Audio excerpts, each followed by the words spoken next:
What's up, guys? So today we are outside inside of my hoop house because we are going to be starting seeds. I'm going to actually be using these these pellet things that you've seen them inside stores. They sell them, they expand with water, and I've actually used these so much. This is how I first got into seed starting because I didn't know about any of the mixes, anything like that. I just wanted to start seeds, and so I went out to the store, bought these, watered it. It expands to about this big.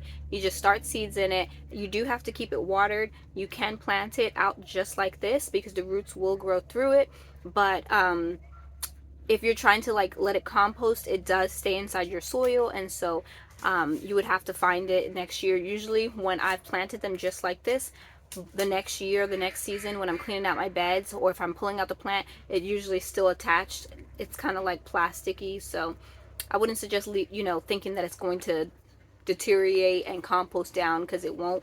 But it is so easy if you need to learn how to start seeds and you don't want to get into all of like the seed starting mixes and potting mixes and all this stuff. This is how I got started with these little pellets that you just buy. You can buy them in a pack.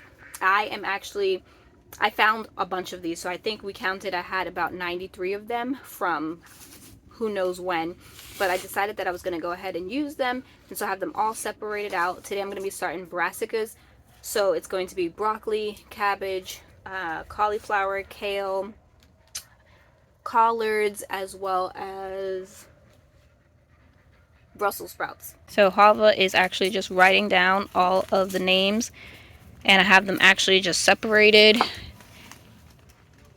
into the varieties I'm going to be starting, and I just have them in rows, and we have 2 trays worth of them. So I have them sitting out in this tray, and right now they're dry and compacted, and I'm just going to pour this water on them.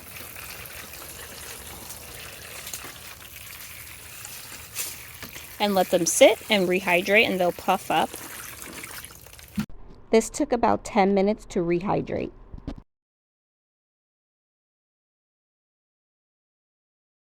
Okay, as you can see, these have puffed up really nicely, definitely bigger than they were.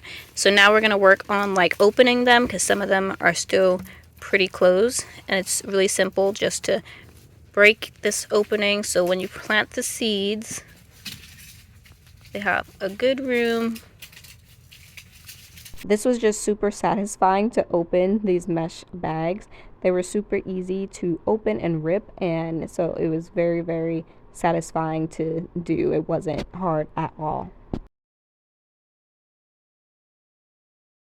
So since we already have all of the tags written out, we're going to go ahead and plant the first tag in front of the first row, and then the whole row behind it will be that particular variety. And then after that, we're going to plant 2 seeds in each pot. Usually I only plant 1 seed in a pot, especially if my seeds are like in the first 1 or 2 years, because I don't like separating seedlings or killing seedlings or pinching them off or anything like that.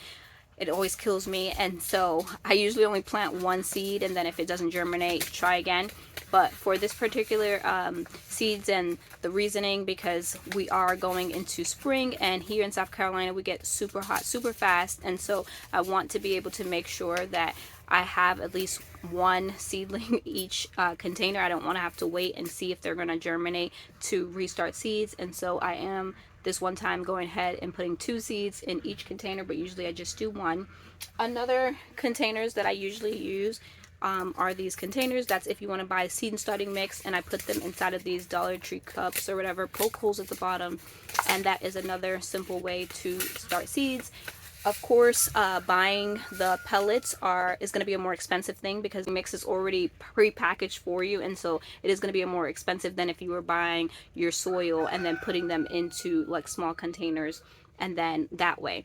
But I do like both ways. It's just if you know how you feel comfortable with. If you feel comfortable, getting your seed starting mix, and then making sure you still have to make sure you water them and everything like that.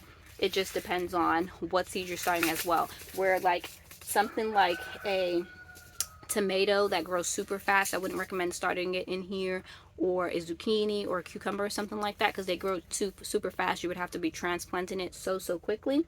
But things like these broccolis and brassicas and like lettuce and stuff, like little tiny things, it's perfect for. I would even start pepper seeds in here, and I have started tomato seeds in here. You just have to transplant them quicker because they do need more space, and so they outgrow their space. One thing also to note is that this is mesh material, and so that is how you can plant the whole container, because roots will start growing out all through here. They'll start connecting, and you have to rip them apart. Like I said, you could put that whole thing inside the ground, but the mesh does not deteriorate or compost, and so it's still going to be there at the end of the season, but the roots will grow out of the packaging. So if you have a problem, you know, you're a new beginner, you have problems transplanting things, this will be perfect for you, because you could just put it in the ground and at the end of the season pull it up, and so that way you're not leaving that mesh material inside of your soil. So I have seeds in all of the pods, and as you can see, all of the seeds, which are these circles, look alike. So don't ever mix up broccoli, cabbage, cauliflower seedlings, because you would never know what, well, not the seedlings but the seeds, because you would never know what is what. I don't plant these very deep. Usually just take some soil, scratch it over.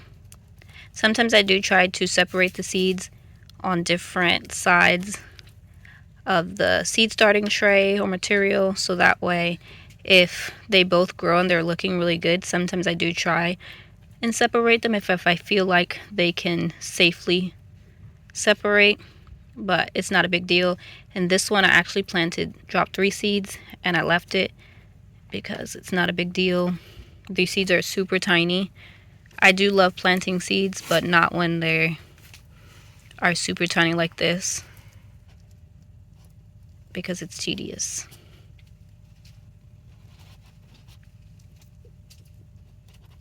In my opinion, these are super easy to water because you can see how dark they are, and when they start to dry, they will change into a lighter brown.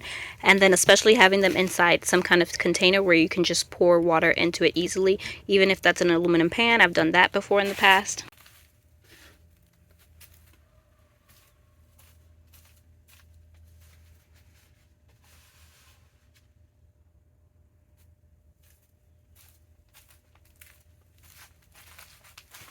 So I think the seed that I'm most excited about is this Bell Star, because it says that it's a compact plant and it handles heat stress better than most and produces great side shoots. And if you are familiar, my broccoli in the fall went to seed so very quickly, so I barely got any broccolis off of them, because here in South Carolina the temperatures go from 10 degrees to 70. As you can see, as we had happen in the Arctic frost, it went down to like 10, 15, 20 for like a couple days, and then literally about 2 days later it was in the mid 70s.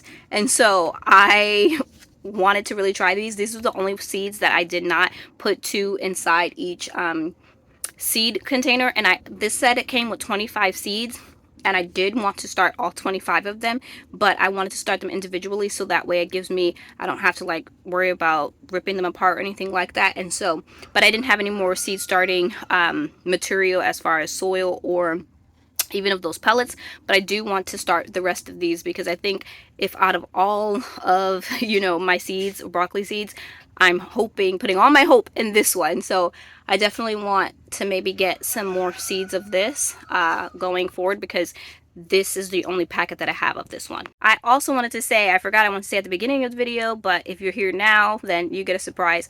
I wanted to say, if there is anybody out here who is watching this video and you guys haven't ordered seeds because of, you know, financial difficulties, or you just can't find the variety, whether it's out of stock. I know a lot of people contact me and tell me the painted pony that I was recommending was out of stock at My Gardener.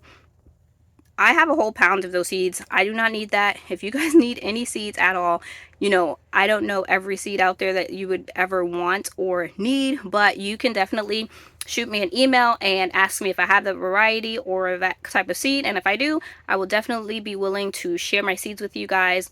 I want you guys to be able to grow any variety you guys want to, especially those on a tight budget, because I know that that's been me pretty plenty of times. And I just started seeds from like Dollar Tree, which I know they don't give you like a huge variety. So if there's any specialty seeds and you want to try that you guys know that I have, or if you just want to ask if I have, you know, even if you're not in financial, you know, disability and you need financial help or anything like that, if you just want seeds, like sometimes I just want seeds, and if that's you, shoot me an email and I would be more than happy. My email address is always in the description box below the video. So also, another one I'm excited about is this dinosaur kale. I haven't started this dinosaur kale since last year, and I didn't really get to harvest any because we had a freak frost and it killed mostly all my brassicas. So I'm excited about this one.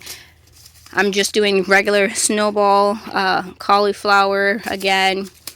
I am excited about this kale as well because it's different than the dinosaur kale. It's different than the dinosaur kale. This one is more leafy, and so I figured I would start that one. The seeds that I tried to start were seeds that said that they did good in either like really, really cold temps, or that they did good fluctuating, or did good in heat, because that is something that we struggle with here. And then also if it said it was compact, so anything that said it was compact or anything like that, like this one said it was compact, so I wanted to grow this one. As far as cabbages grow, I did just grow this Charleston Wakefield just because we live really close to Charleston. I grew more of this red one because this is the only one in my garden that survived.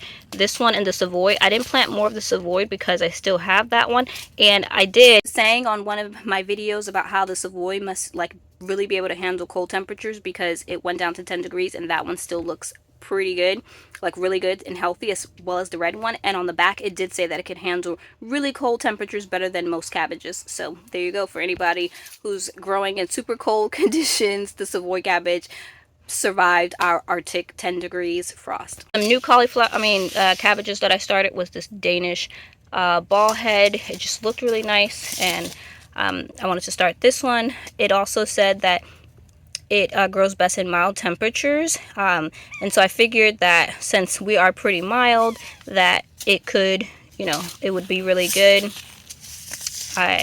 This Golden Acre again, a Copenhagen, and then this late flat Dutch, and then collards because I haven't planted any in the fall, so I wanted these. And then planted more Brussels sprouts because I do have some Brussels sprouts that are survived. I think it's this Long Island Brussels sprouts, which I didn't really realize, but it also said that it was semi-dwarf and that it didn't need staking, and so that's probably why my Brussels sprouts that I have out there are not really big. As well as this Red Bull one said that it didn't, well, this one I grew this one because it said that it was heat and cold tolerant, and so again I figured that I would grow this because our temperatures do fluctuate, you know, from really cold to freezing, and so I wanted to be able to grow things that I knew was going to have a better chance at surviving. And so I didn't plant all types of cabbages that I have, or all types of broccoli, or all types of cauliflower. I just chose, I read the back and chose the ones that I thought would be the best for me now. I was able to find my garden marker, and so it says it's waterproof.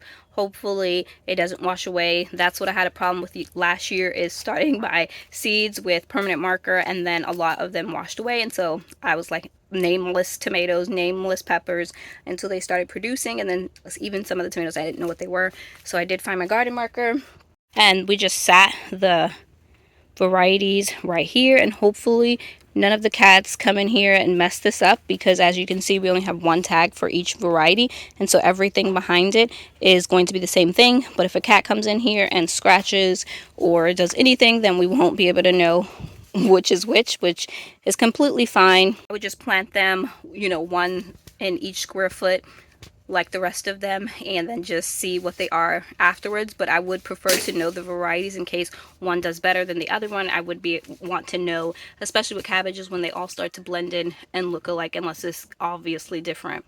I'm a little tired. I woke up super early this morning and I went to bed really late, and so I'm very happy to get this started. I was actually going to start some bachelor buttons, Lysianthus, and snapdragons, but like I said, I didn't prepare before I got to this point because I didn't know how many of these pellets I have. But now that I have all the pellets used up, I would need to go ahead and get some seed starting mix if I wanted to start the flowers, which I still do because I want some, you know, cold hardy flowers in my garden. Last year when I had the bachelor buttons and snapdragons, I thought they looked amazing, and so I need to go and get me some seed starting mix in order to start some more flowers, especially before next week, because next week is when we start the peppers. At the time of filming, I think I am about 11 weeks away from my last frost day, and so I'm predicting, some people are predicting that since we had that cold Arctic, you know, freeze in December, that we might actually, you know, not, we might have a earlier last frost date. So my last frost date is supposed to be March 27th, but some people were saying they think it's going to be, you know, early, and then we'll be able to plant, you know, earlier than March 27th.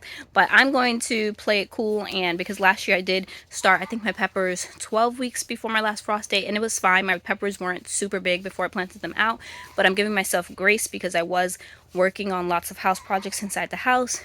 And so I did, you know, start everything at least 2 weeks later than I did last year, but I think it will be fine.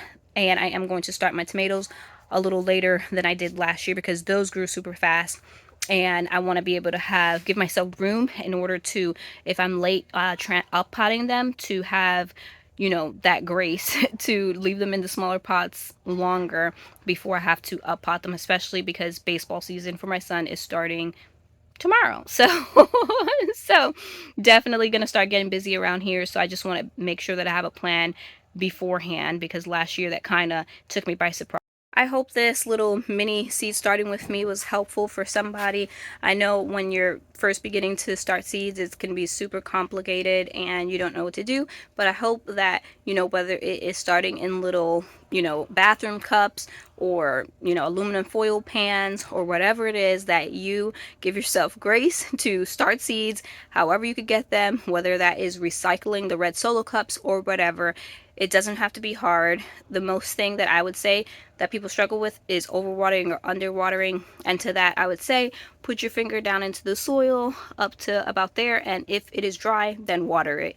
And it's also helpful to bottom water.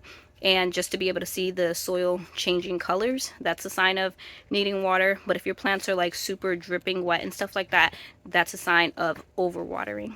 So thank you guys for hanging out with me today on this short vlog, and I'll see you guys next time. Peace out.